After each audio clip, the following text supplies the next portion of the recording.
Sed bienvenidos y bienvenidas una vez más aquí a vuestro canal, Cuentos Inmortales TV. Hoy estoy aquí ya para compartir la entrega número 15, sí, entrega número 15 de cuentos para escuchar en el bus. En el bus, en el coche, en el tren, en el tranvía, en el avión, escucharlos donde os dé la gana, pero escucharlos.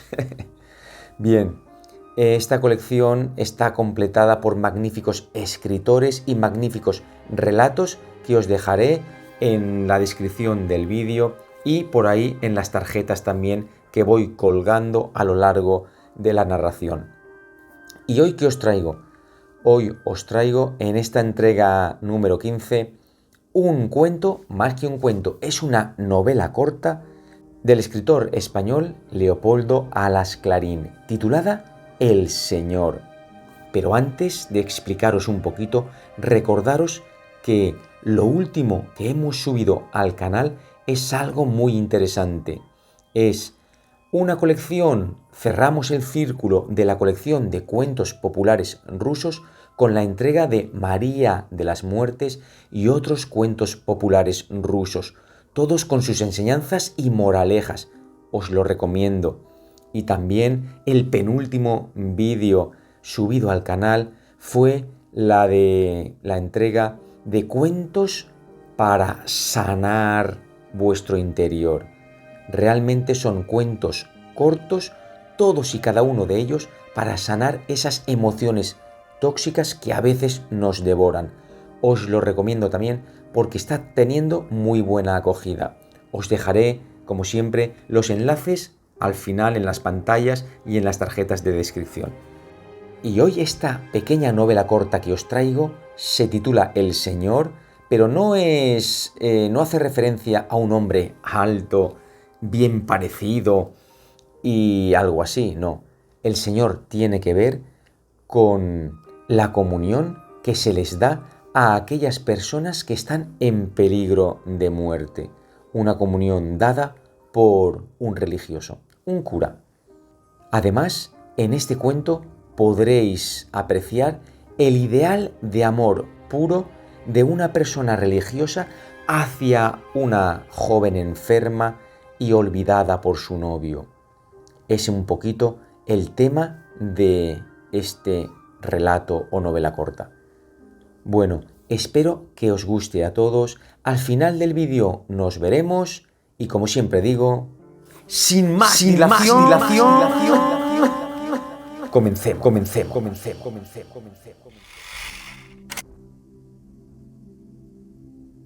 El Señor. Capítulo 1. No tenía más consuelo temporal la viuda del capitán Jiménez que la hermosura de alma y de cuerpo que resplandecía en su hijo. No podía lucirlo en paseos y romerías, teatros y tertulias porque respetaba a ella sus tocas. Su tristeza la inclinaba a la iglesia y a la soledad, y sus pocos recursos la impedían, con tanta fuerza como su deber, malgastar en galas aunque fueran del niño. Pero no importaba.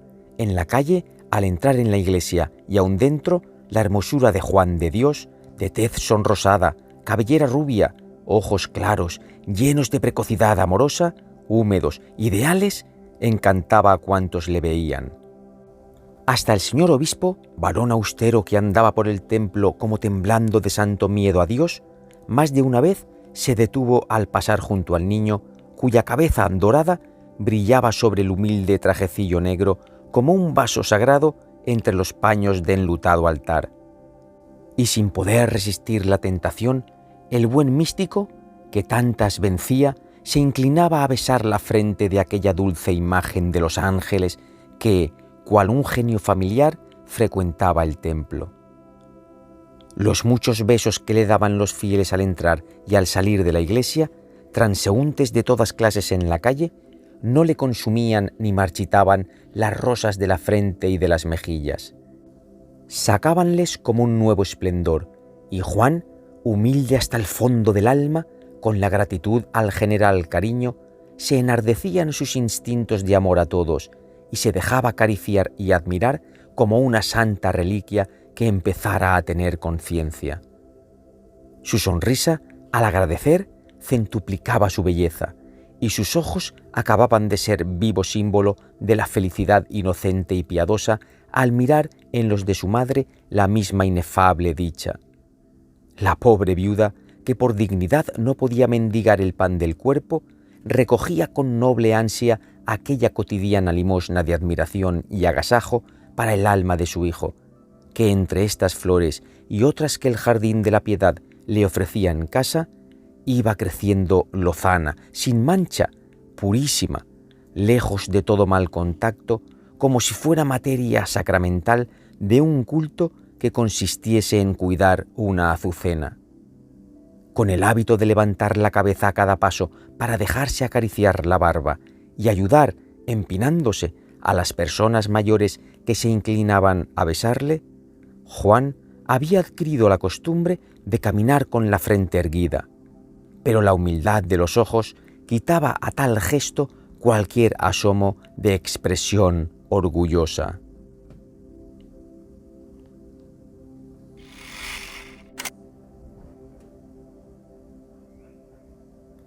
Capítulo 2.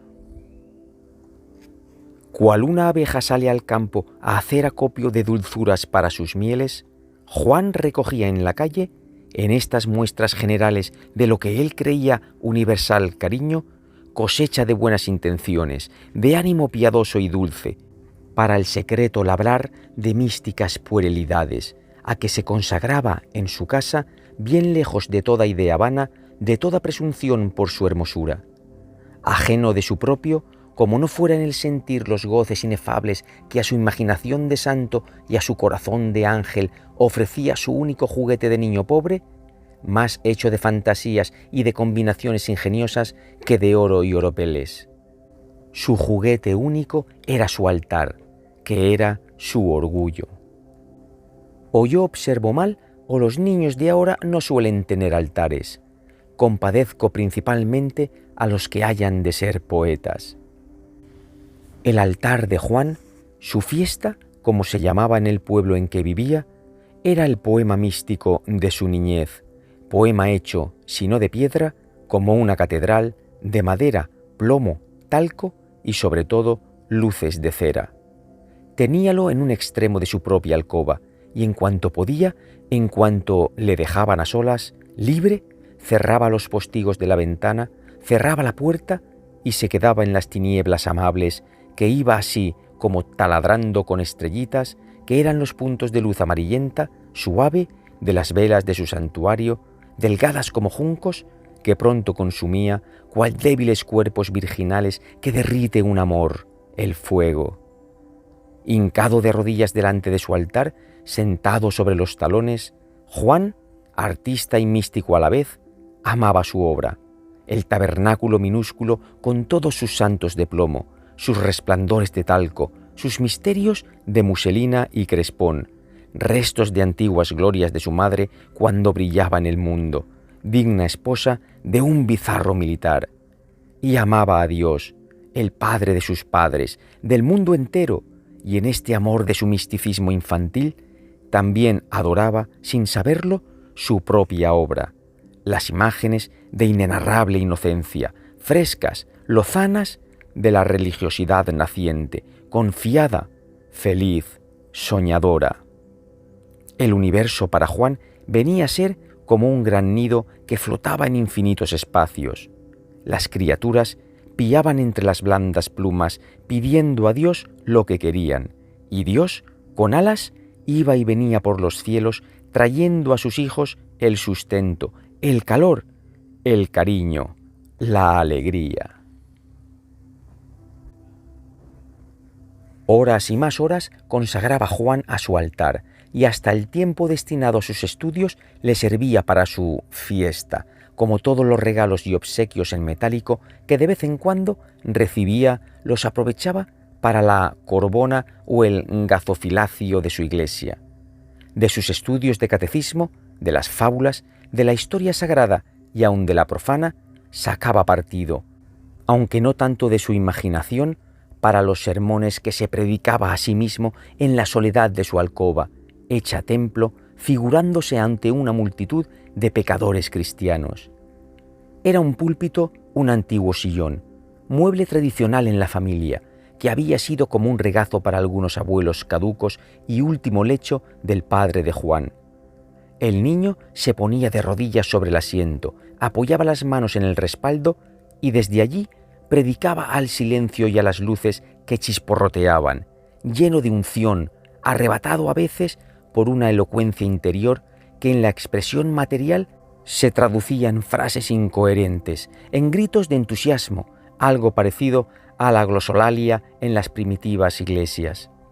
A veces, fatigado de tanto sentir, de tanto perorar, de tanto imaginar, Juan de Dios apoyaba la cabeza sobre las manos, haciendo almohada del antepecho de su púlpito, y con lágrimas en los ojos se quedaba como en éxtasis, vencido por la elocuencia de sus propios pensares, enamorado de aquel mundo de pecadores, de ovejas descarriadas que él se figuraba delante de su cátedra apostólica y a las que no sabía cómo persuadir para que, cual él, se derritiesen en caridad, en fe, en esperanza, habiendo en el cielo y en la tierra tantas razones para amar infinitamente, ser bueno, creer y esperar.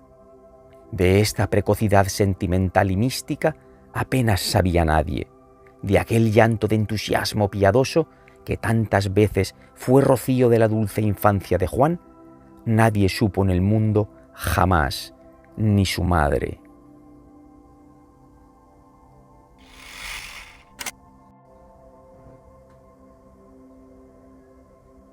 Capítulo 3. Pero sí de sus consecuencias, porque, como los ríos van a la mar, toda aquella piedad corrió naturalmente a la iglesia. La pasión mística del niño hermoso de alma y cuerpo fue convirtiéndose en cosa seria. Todos la respetaron. Su madre cifró en ella, más que su orgullo, su dicha futura. Y sin obstáculo alguno, sin dudas propias ni vacilaciones de nadie, Juan de Dios entró en la carrera eclesiástica. Del altar de su alcoba pasó al servicio del altar de veras, del altar grande con que tantas veces había soñado. Su vida en el seminario fue una guirnalda de triunfos de la virtud que él apreciaba en lo que valían y de triunfos académicos que, con mal fingido disimulo, despreciaba. Sí, fingía estimar aquellas coronas que hasta en las cosas santas se tejen para la vanidad, y fingía por no herir el amor propio de sus maestros y de sus émulos. Pero en realidad su corazón era ciego, sordo y mudo para tal casta de placeres. Para él, ser más que otros, valer más que otros, era una apariencia, una diabólica invención. Nadie valía más que nadie. Toda dignidad exterior, todo grado, todo premio eran fuegos fatuos, inútiles, sin sentido. Emular glorias era tan vano, tan soso, tan inútil como discutir. La fe defendida con argumentos le parecía semejante a la fe defendida con la cimitarra o con el fusil. Atravesó por la filosofía escolástica y por la teología dogmática sin la sombra de una duda. Supo mucho, pero a él todo aquello no le servía para nada. Había pedido a Dios, allá cuando niño, que la fe se la diera de granito, como una fortaleza que tuviese por cimientos las entrañas de la tierra. Y Dios se lo había prometido con voces interiores, y Dios no faltaba a su palabra. A pesar de su carrera brillante, excepcional, Juan de Dios, con humilde entereza, hizo comprender a su madre y a sus maestros y padrinos que con él no había que contar para convertirle en una lumbrera, para hacerle famoso y elevarle a las altas dignidades de la Iglesia. Nada de púlpito, bastante se había predicado a sí mismo desde el sillón de sus abuelos.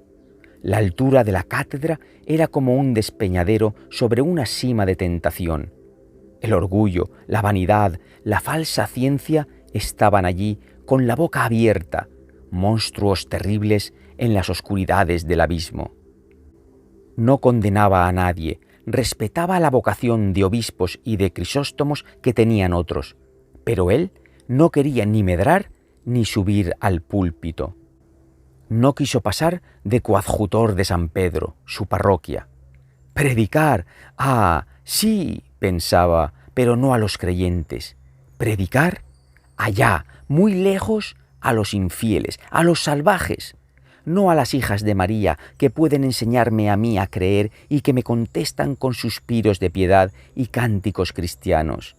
Predicar ante una multitud que me contesta con flechas, con tiros, que me cuelga de un árbol, que me descuartiza.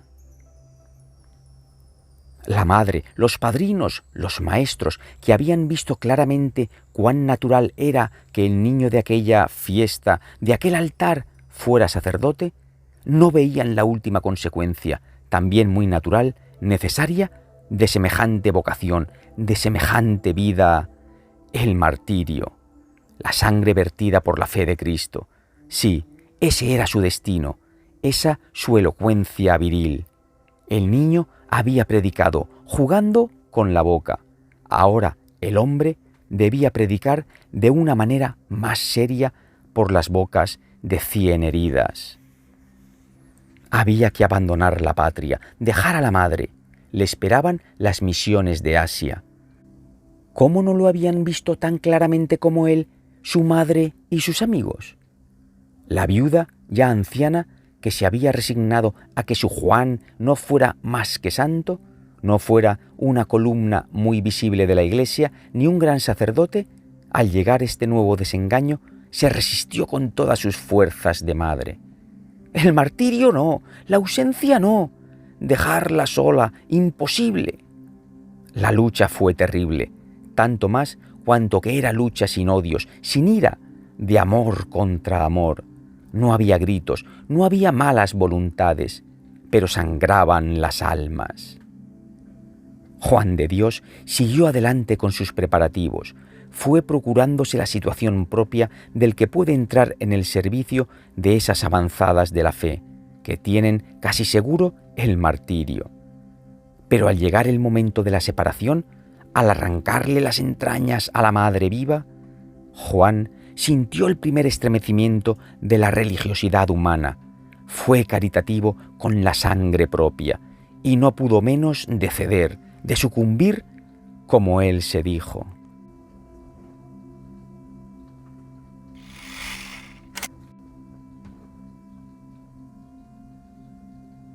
Capítulo 4. Renunció a las misiones de Oriente, al martirio probable, a la poesía de sus ensueños, y se redujo a buscar las grandezas de la vida buena, ahondando en el alma, prescindiendo del espacio. Por fuera ya no sería nunca nada más que el coadjutor de San Pedro, pero en adelante le faltaba un resorte moral en su vida interna, faltaba el imán que le atraía. Sentía la nostalgia enervante de un porvenir desvanecido.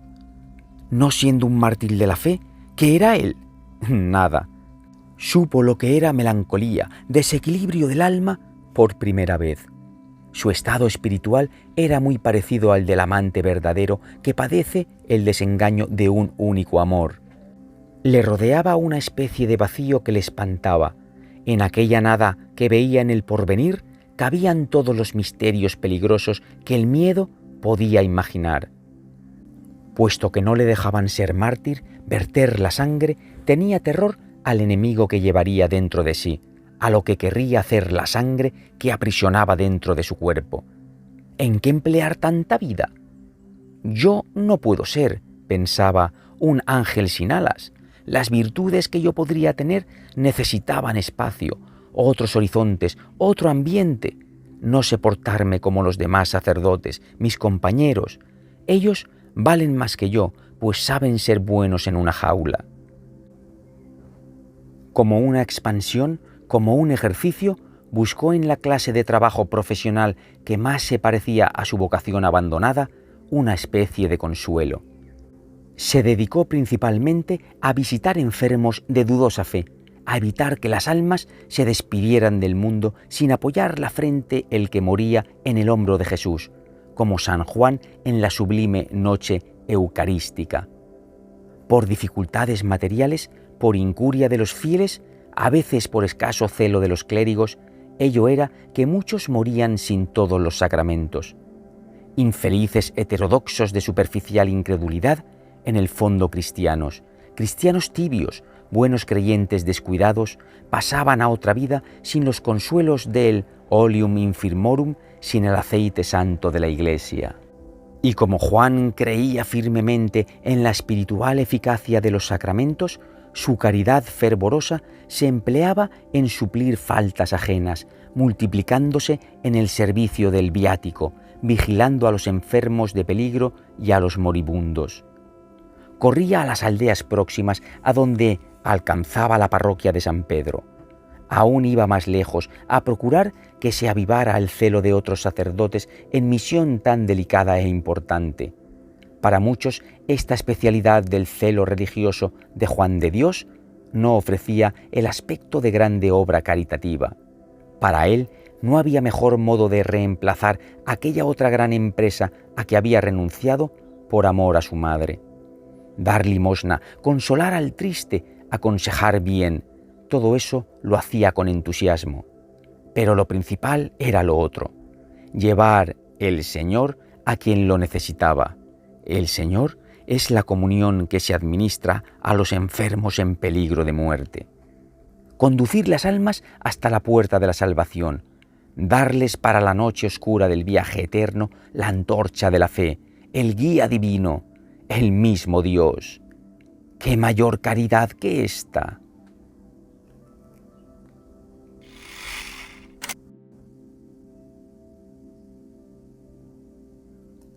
Capítulo 5. Mas no bastaba. Juan presentía que su corazón y su pensamiento buscaban vida más fuerte, más llena, más poética, más ideal. Las lejanas aventuras apostólicas con una catástrofe santa por desenlace le hubieran satisfecho. La conciencia se lo decía. Aquella poesía bastaba. Pero esto de acá no. Su cuerpo robusto, de hierro, que parecía predestinado a las fatigas de los largos viajes, a la lucha con los climas enemigos, le daba gritos extraños con 1000 punzadas en los sentidos. Comenzó a observar lo que nunca había notado antes, que sus compañeros luchaban con las tentaciones de la carne. Una especie de remordimiento y de humildad mal entendida le llevó a la aprensión de empeñarse en sentir en sí mismo aquellas tentaciones que veía en otros a quien debía reputar más perfectos que él. Tales aprensiones fueron como una sugestión y por fin sintió la carne y triunfó de ella, como los más de sus compañeros, por los mismos sabios remedios dictados por una santa y tradicional experiencia. Pero sus propios triunfos le daban tristeza, le humillaban. Él hubiera querido vencer sin luchar, no saber en la vida de semejante guerra. Al pisotear a los sentidos rebeldes, al encadenarlos con crueldad refinada, les guardaba rencor inextinguible por la traición que le hacían. La venganza del castigo no le apagaba la ira contra la carne. Allá lejos, pensaba, no hubiera habido esto, mi cuerpo y mi alma hubieran sido una armonía.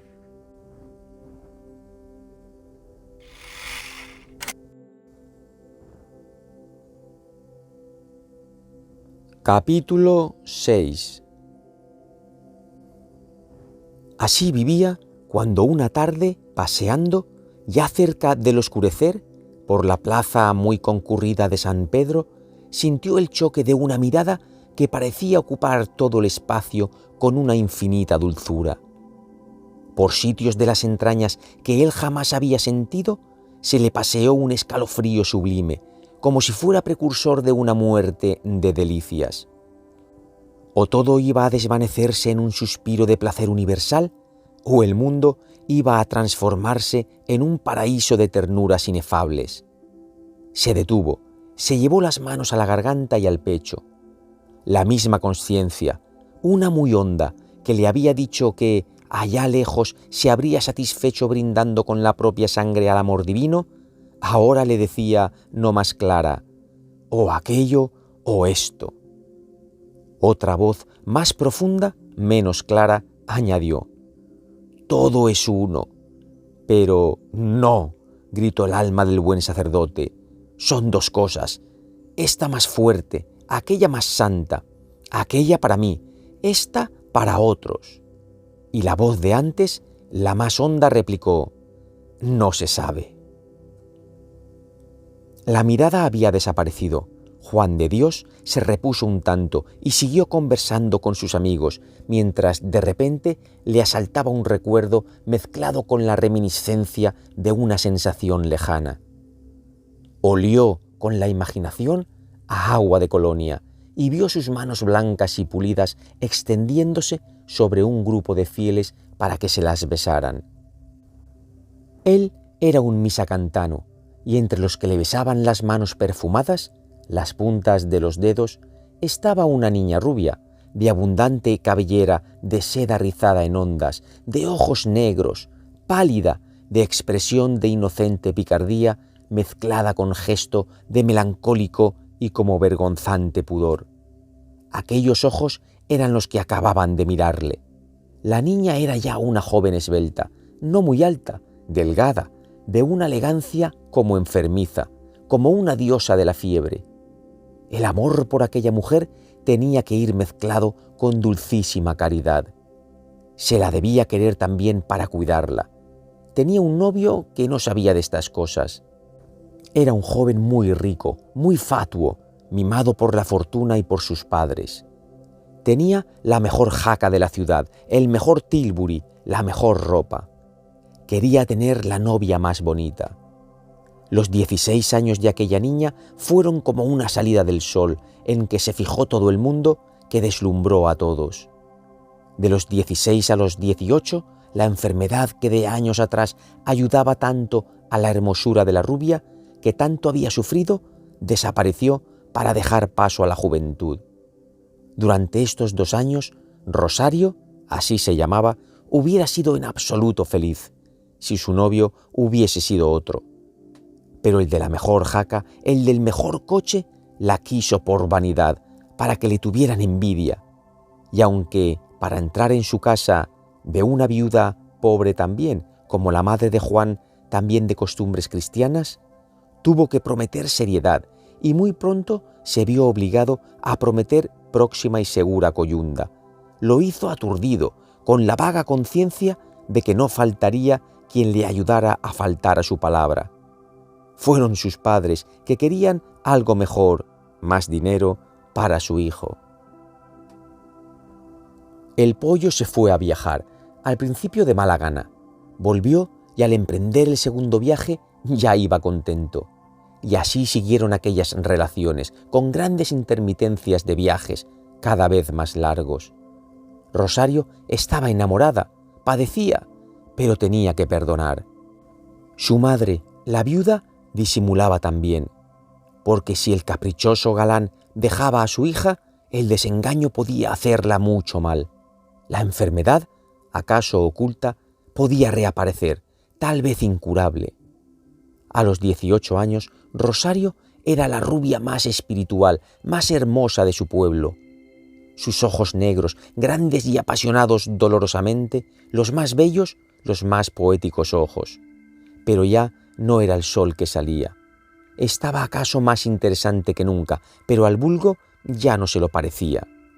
«¡Se seca!», decían brutalmente los muchachos que la habían admirado, y pasaban ahora de tarde en tarde por la solitaria plazoleta en que Rosario vivía.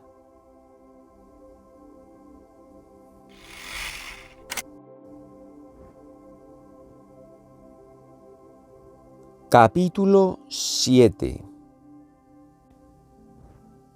Entonces fue cuando Juan de Dios tropezó con su mirada en la plaza de San Pedro. La historia de aquella joven llegó a sus oídos, a poco que quiso escuchar, por boca de los mismos amigos suyos, sacerdotes y todo.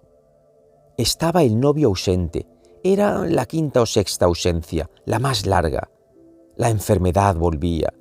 Rosario luchaba, salía con su madre porque no dijeran, pero la rendía el mal y pasaba temporadas de 8 y 15 días en el lecho.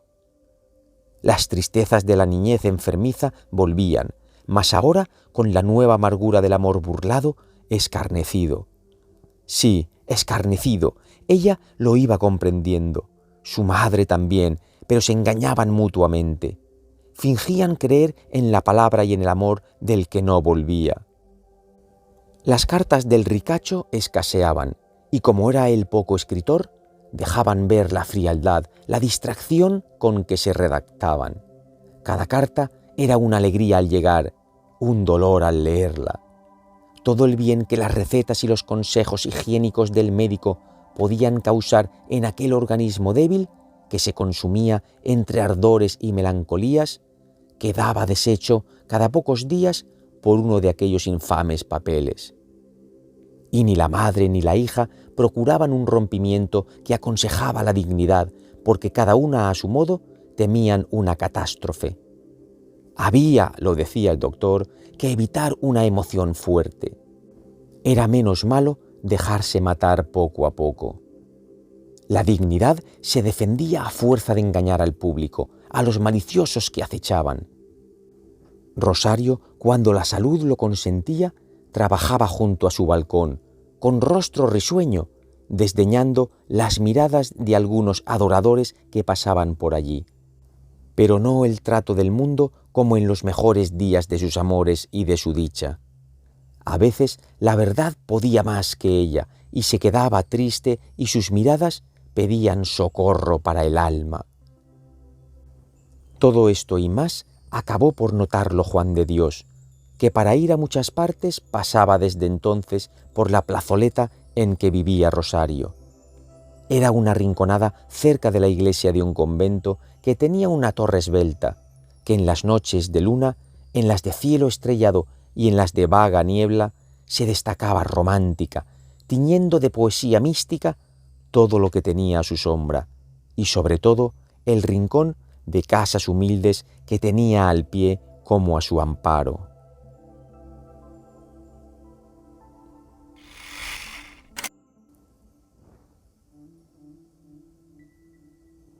Capítulo 8. Juan de Dios no dio nombre a lo que sentía, ni aun al llegar a verlo en forma de remordimiento. Al principio, aturdido, subyugado por el egoísmo invencible del placer, no hizo más que gozar de su estado. Nada pedía, nada deseaba. Solo veía que ya había para qué vivir sin morir en Asia.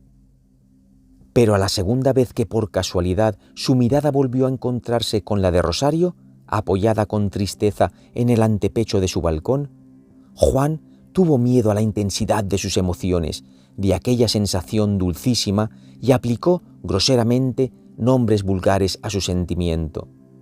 En cuanto a la palabra interior pronunció tales nombres, la conciencia se puso a dar terribles gritos, y también dictó sentencia con palabras terminantes, tan groseras e inexactas como los nombres aquellos. Amor sacrílego, tentación de la carne, de la carne. Y Juan estaba seguro de no haber deseado jamás ni un beso de aquella criatura. Nada de aquella carne que más le enamoraba cuanto más se desvanecía. ¡Sofisma, sofisma!, gritaba el moralista oficial, el teólogo, y Juan se horrorizaba a sí mismo. No había más remedio, había que confesarlo. Eso era peor. Si la plasticidad tosca, grosera, injusta con que se representaba a sí propio su sentir era ya cosa tan diferente de la verdad inefable, incalificable de su pasión o lo que fuera, cuánto más impropio, injusto, grosero, desacertado, incongruente había de ser el juicio que otros pudieran formar al oírle confesar lo que sentía, pero sin oírle sentir. Juan confusamente comprendía estas dificultades, que iba a ser injusto consigo mismo, que iba a alarmar excesivamente al padre espiritual. No cabía explicarle la cosa bien. Buscó un compañero discreto, de experiencia, El compañero no le comprendió. Vio el pecado mayor, por lo mismo que era romántico, platónico. Era que el diablo se disfrazaba bien, pero allí andaba el diablo. Al oír de labios ajenos aquellas imposturas que antes se decía él a sí mismo, Juan sintió voces interiores que salían a la defensa de su idealidad herida, profanada. Ni la clase de penitencia que se le imponía, ni los consejos de higiene moral que le daban, tenían nada que ver con su nueva vida. Era otra cosa. Cambió de confesor y no cambió de sentencia ni de pronósticos.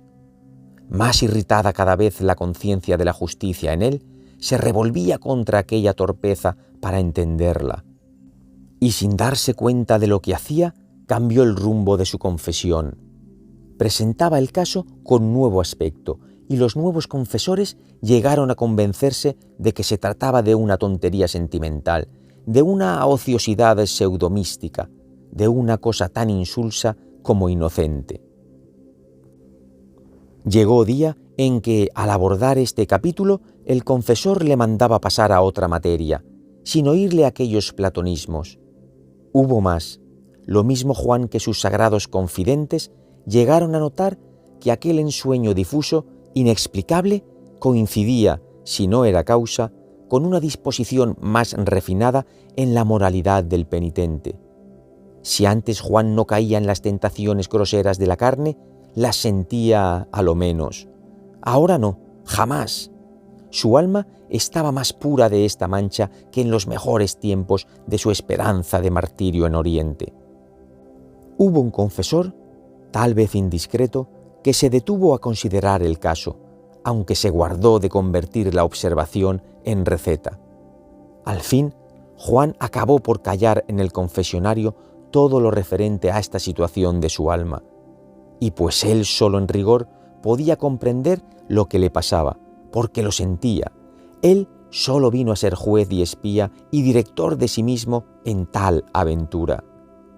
Pasó tiempo y ya nadie supo de la tentación, si lo era, en que Juan de Dios vivía. Llegó a abandonarse a su adoración como a una delicia lícita, edificante. De tarde en tarde, por casualidad siempre, pensaba él, los ojos de la niña enferma, asomada a su balcón de la Rinconada, se encontraban con la mirada furtiva, de relámpago, del joven místico. Mirada en que había la misma expresión tierna, amorosa de los ojos del niño que algún día todos acariciaban en la calle, en el templo. Sin remordimiento ya, saboreaba Juan aquella dicha sin porvenir, sin esperanza y sin deseos de mayor contento. No pedía más, no quería más, no podía haber más. No ambicionaba correspondencia que sería absurda, que le repugnaría a él mismo y que rebajaría a sus ojos la pureza de aquella mujer a quien adoraba idealmente como si ya tuviera allá en el cielo, en lo inasequible. Con amarla, con saborear aquellos rápidos choques de miradas, tenía bastante para ver el mundo iluminado de una luz purísima, bañándose en una armonía celeste llena de sentido, de vigor, de promesas ultraterrenas. Todos sus deberes los cumplía con más ahínco, con más ansia.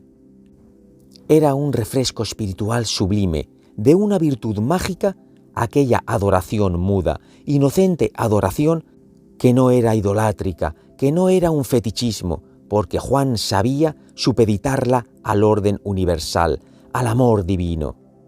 Sí, amaba y veneraba las cosas por su orden y jerarquía, solo que al llegar a la niña de la Rinconada de las Recoletas, el amor que se debía a todo se impregnaba de una dulzura infinita que trascendía a los demás amores, al de Dios inclusive. Para mayor prueba de la pureza de su idealidad, tenía el dolor que le acompañaba. Ah, sí, padecía ella, bien lo observaba Juan y padecía él. Era, en lo profano, qué palabra, pensaba Juan, como el amor a la Virgen de las Espadas, a la dolorosa. En rigor, todo el amor cristiano era así, amor doloroso, amor de luto, amor de lágrimas.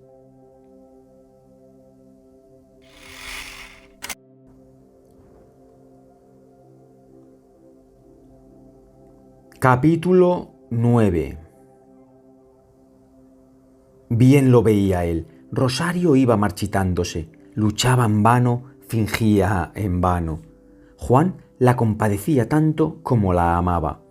¿Cuántas noches al mismo tiempo estarían ella y él pidiendo a Dios lo mismo, que volviera aquel hombre por quien se moría Rosario? Sí, se decía Juan, que vuelva. Yo no sé lo que será para mí verle junto a ella, pero de todo corazón le pido a Dios que vuelva. ¿Por qué no? Yo no aspiro a nada, yo no puedo tener celos, yo no quiero su cuerpo, ni aun de su alma más que lo que ella da sin querer en cada mirada que por azar llega a la mía. Mi cariño sería infame si no fuera así. Juan no maldecía sus manteos, no encontraba una cadena en su estado. No, cada vez era mejor sacerdote, estaba más contento de su destino. Mucho menos envidiaba al clero protestante. Un discípulo de Jesús casado. ¡Ca! Imposible, absurdo. El protestantismo acabaría por comprender que el matrimonio de los clérigos es una torpeza, una fealdad, una falsedad que desnaturaliza y empequeñece la idea cristiana y la misión eclesiástica. Nada, todo estaba bien. Él no pedía nada para sí, todo para ella. Rosario debía de estar muy sola en su dolor. No tenía amigas. Su madre no hablaba con ella de la pena en que pensaban siempre los dos. El mundo, la gente, no compadecía, espiaba con frialdad maliciosa. Algunas voces de lástima humillante con que los vecinos apuntaban la idea de que Rosario se quedaba sin novio, enferma y pobre, más valía, según Juan, que no llegasen a oídos de la joven. Solo él compartía su dolor, solo él sufría tanto como ella misma. Pero la ley era que esto no lo supiera ella nunca. El mundo era así. Juan no se sublevaba, pero le dolía mucho. Días y más días contemplaba los postigos del balcón de Rosario entornados. El corazón se le subía a la garganta. Era que guardaba cama, la debilidad la había vencido hasta el punto de postrarla. Solía durar semanas aquella tristeza de los postigos entornados, sin duda, para que la claridad del día no hiciese daño a la enferma. Detrás de los vidrios de otro balcón, Juan divisaba a la madre de Rosario, a la viuda enlutada, que cosía por las dos, triste, meditabunda, sin levantar cabeza. Qué solas estaban, no podían adivinar que él, un transeúnte, las acompañaba en su tristeza, en su soledad, desde lejos. Hasta sería una ofensa para todos que lo supieran. Por la noche, cuando nadie podía sorprenderle, Juan pasaba 2, 3, más veces por la rinconada. La torre poética, misteriosa, o sumida en la niebla, o destacándose en el cielo como un limbo de luz estelar, le ofrecía en su silencio místico un discreto confidente. No diría nada del misterioso amor que presenciaba. Ella, canción de piedra elevada por la fe de las muertas generaciones al culto de otro amor misterioso. En la casa humilde todo era recogimiento, silencio. Tal vez por un resquicio salía del balcón una raya de luz. Juan, sin saberlo, se embelesaba contemplando aquella claridad. Si duerme ella, yo velo. Si vela, ¿quién le diría que un hombre, al fin soy un hombre, piensa en su dolor y en su belleza espiritual, de ángel, aquí, tan cerca y tan lejos, desde la calle y desde lo imposible? No lo sabrá jamás, jamás. Esto es absoluto, jamás. ¿Sabe que vivo? ¿Se ha fijado siquiera en mí? ¿Puede sospechar lo que siento? ¿Adivinó ella esta compañía de su dolor? Aquí empezaba el pecado. No, no había que pensar en esto. Le parecía no solo sacrílega, sino ridícula la idea de ser querido. O a lo menos así, como las mujeres solían querer a los hombres. No, entre ellos no había nada común más que la pena de ella, que él había hecho suya.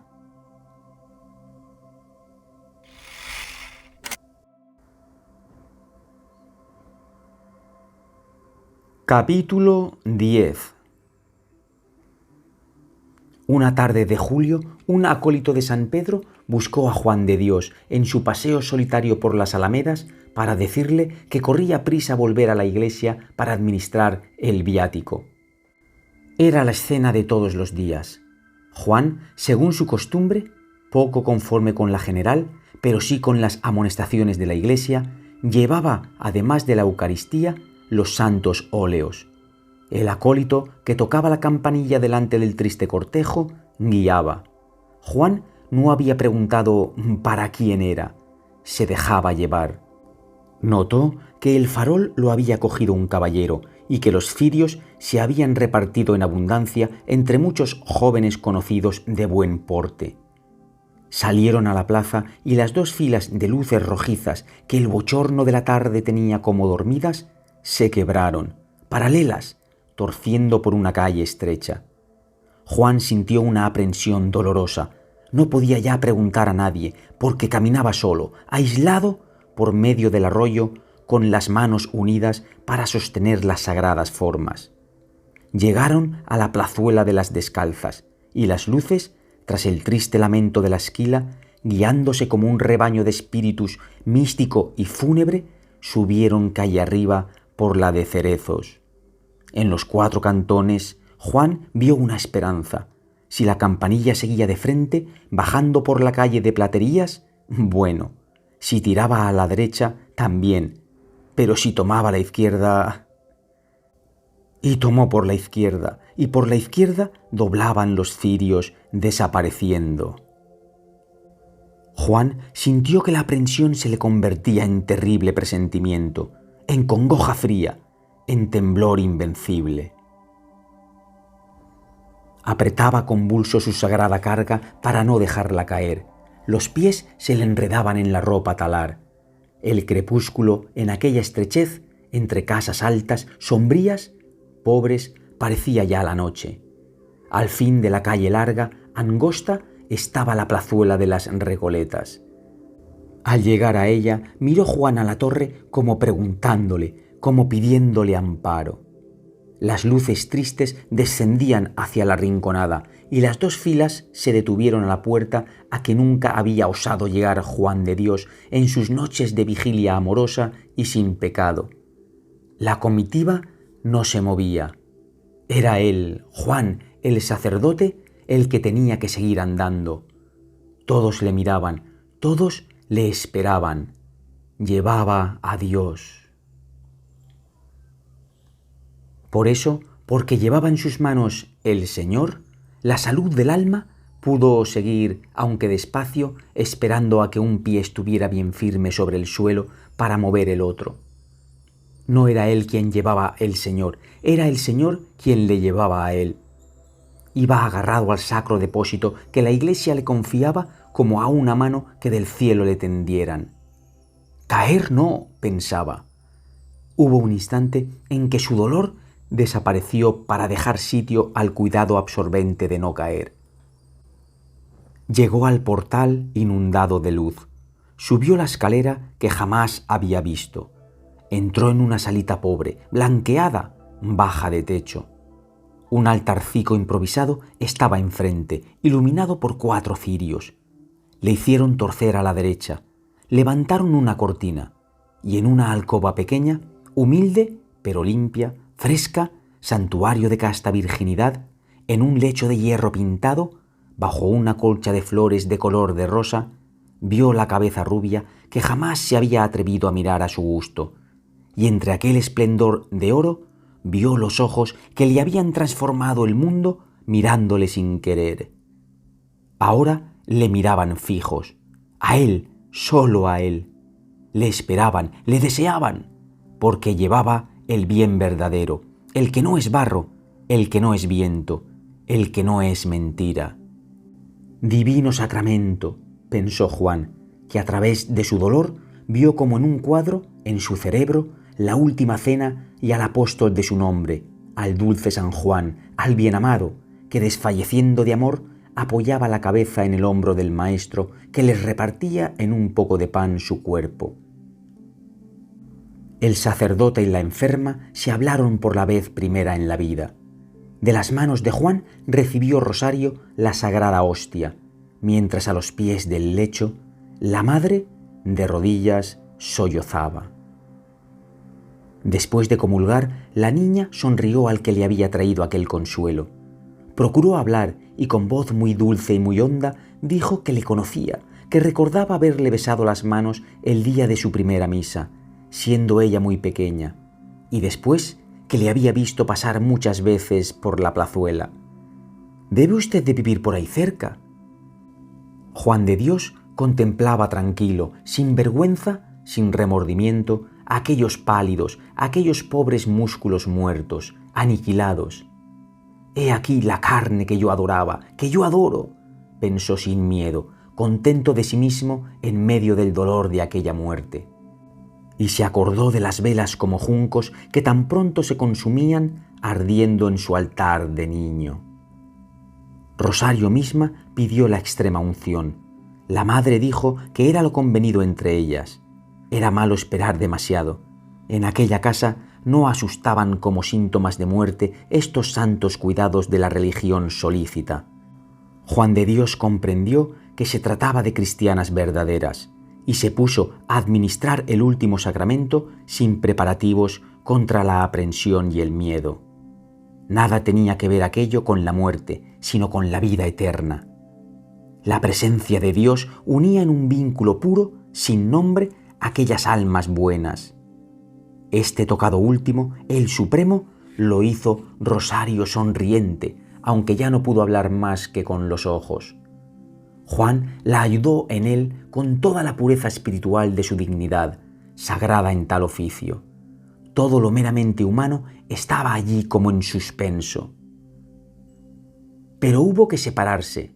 Juan de Dios salió de la alcoba, atravesó la sala, llegó a la escalera y pudo bajarla porque llevaba el Señor en sus manos. A cada escalón temía desplomarse. Haciendo eses llegó al portal. El corazón se le rompía. La transfiguración de allá arriba había desaparecido. Lo humano, puro también a su modo, volvía a borbotones. No volvería a ver aquellos ojos. Al primer paso que dio en la calle, Juan se tambaleó, perdió la vista y vino a tierra. Cayó sobre las losas de la acera. Le levantaron, recobró el sentido. El oleum infirmorum corría lentamente sobre la piedra bruñida. Juan, aterrado, pidió algodones, pidió fuego. Se tendió de bruces, empapó el algodón, quemó el líquido vertido, enjugó la piedra lo mejor que pudo. Mientras se afanaba, el rostro contra la tierra, secando la losa, sus lágrimas corrían y caían, mezclándose con el óleo derramado. Cesó el terror. En medio de su tristeza infinita se sintió tranquilo, sin culpa, y una voz honda, muy honda, mientras él trabajaba para evitar toda profanación, frotando la piedra manchada de aceite, le decía en las entrañas: ¿no querías el martirio por amor mío? Ahí le tienes. ¿Qué importa en Asia o aquí mismo? El dolor y yo estamos en todas partes.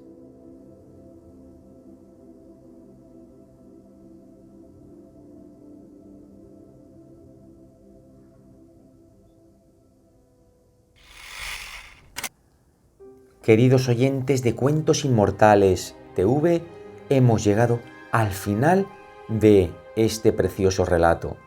Un relato lírico y escrito con una prosa majestuosa, a mi modo de ver, por supuesto, por el gran escritor español Leopoldo Alas Clarín. Espero que haya sido de vuestro agrado, que os haya hecho reflexionar acerca de ese amor puro de esta persona, de nuestro cura, hacia la joven. Muchas gracias por haber estado ahí, muchísimas gracias por el cariño que me dais, por vuestras suscripciones, vuestros comentarios y vuestros likes. Y también muchas gracias a aquellas personas que de vez en cuando me dejan su super thanks para darme mucho más cariño o un cariño que ellos creen que me corresponde. Gracias a todo el mundo, como siempre digo, y desde aquí, desde Valencia, España, os mando un gran abrazo de luz y un beso hiper súper fuerte y que suene bien potente en vuestras mejillas. No os vayáis muy lejos porque la próxima entrega espero también que sea inminente. Chao.